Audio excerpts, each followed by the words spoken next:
I was planning on using my voice memos to record this commemorative video, but I'm deciding to do this on camera with the notes I have in my hand. So, here goes nothing. 2022 marks the 110th anniversary since the events of the sinking of the RMS Titanic on April 15th, 1912. The construction started in March 1909 and it was launched in May 1911 and was completed in April 1912, 8 days before its maiden voyage. And it was built by Harland and Wolff in Belfast, Ireland.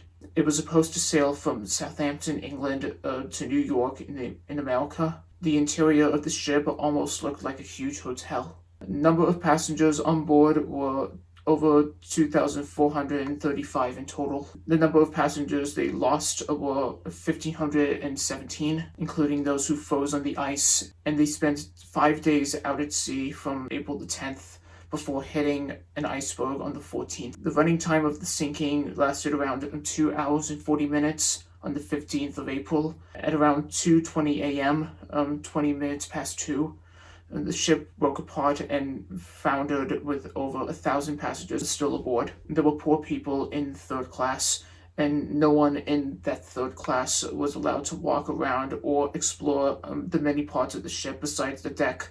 It was only suitable for first class passengers. Many of the first class people survived the sinking, and only a few in third class were saved. As they couldn't move freely into the other areas of the ship was around 14 stories high and was too dangerous for some passengers to get into the lifeboats. Here are some of the artifacts found on the Titanic.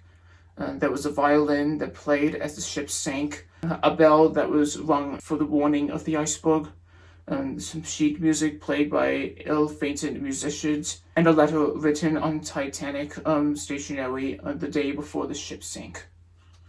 A list of some of the survivors are as follows: Dorothy Gibson, Molly Brown, Madeline Astor, Eva Hart, and Milvina Brown, who was the last survivor and passed away in 2009.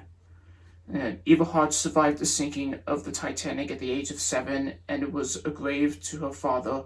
She and her family were planning to travel to Winnipeg in Canada from England. Her parents woke her up and put her in the lifeboat as women and children were the first to leave, and she got separated from her mother. Major Frank Prentice worked in the purser's office of the ship where they deal with the money and supplies. Got off the stern where the propellers were before it sank. She met and helped a lady named Miss Clark, who was also a survivor, to get into the lifeboat and put a life jacket on. The major jumped off the end of the ship where it was absolute chaos towards the end of the sinking and people were panicking. He thought the blame of the sinking was partly on the captain and mostly on the chairman of the shipping line who influenced Captain Smith. The ship itself was advertised as unsinkable, but it wasn't. There were not enough lifeboats on the ship to get everyone off, because after the Titanic events, the shipping line had to put more lifeboats on and add new rules to the safety precautions. And the captain was warned that there would be icebergs up ahead, and they should have been in that area of the Atlantic Ocean, because they thought it was unsinkable, just like I said in this paragraph. And they sort of went into dangerous waters. And now here are some notes on Jim Cameron's take on the Titanic story, the way it was seen from his point of view. In the 1997 film Titanic, the ship is accurately depicted as breaking apart in the middle and sinking in 2 pieces.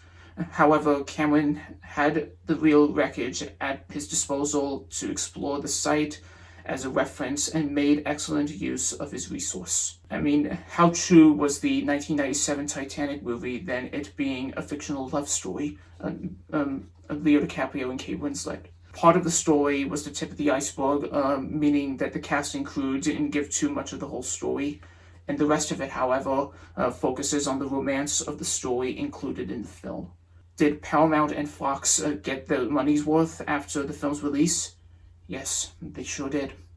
With a budget of $200 million and made $2.2 billion at the box office on the year of its release, and 25 years ago in 2022, and will continue to make more money now, like this year. And some people said that it was overrated because of the romance, but apart from that, it was a well-made film with lots of historical research, lots of tension, and a good story about the disaster. No music was played on the ship whilst in the sinking process. It was described as a myth that it didn't exist during the actual events of the Titanic sinking. It was only shown on the 1997 movie, shown as a artistic license, people who decided to add a little extra to make it more dramatic and interesting. With the scene with "Gentlemen, it has been a privilege playing with you tonight." There were some other films about the Titanic, like Saved from the Titanic in 1912, The Obsession also in 1912, The Atlantic in 1929, A Night to Remember in 1958, and The Unsinkable Molly Brown in 1964. And here are some notes on the search of the Titanic wrecks. Numerous expeditions tried using sonar to map the seabed in the hope of finding the wrecks of the Titanic, but were unsuccessful. On September 1st, 1985, the wrecks of the Titanic were found and were located by the joint French-American expedition led by Jean-Louis Michel and Robert Ballard. And what we're seeing now are the remains that are still lying at the bottom of the Atlantic Ocean, decaying with metal-eating bacteria, and time is beginning to run out, except we don't know for how long. What will happen next to the remains of the Titanic? Will they rust away into oblivion? Will they find a way to bring it back to the surface, like this very surface that we're standing on right now? All questions will probably be answered by those who are still studying the research of the ship. Again, this year marks the 110th anniversary of the events of the Titanic sinking. So here's to those who survived that day and to those that did not. Yeah, that's all I have to say.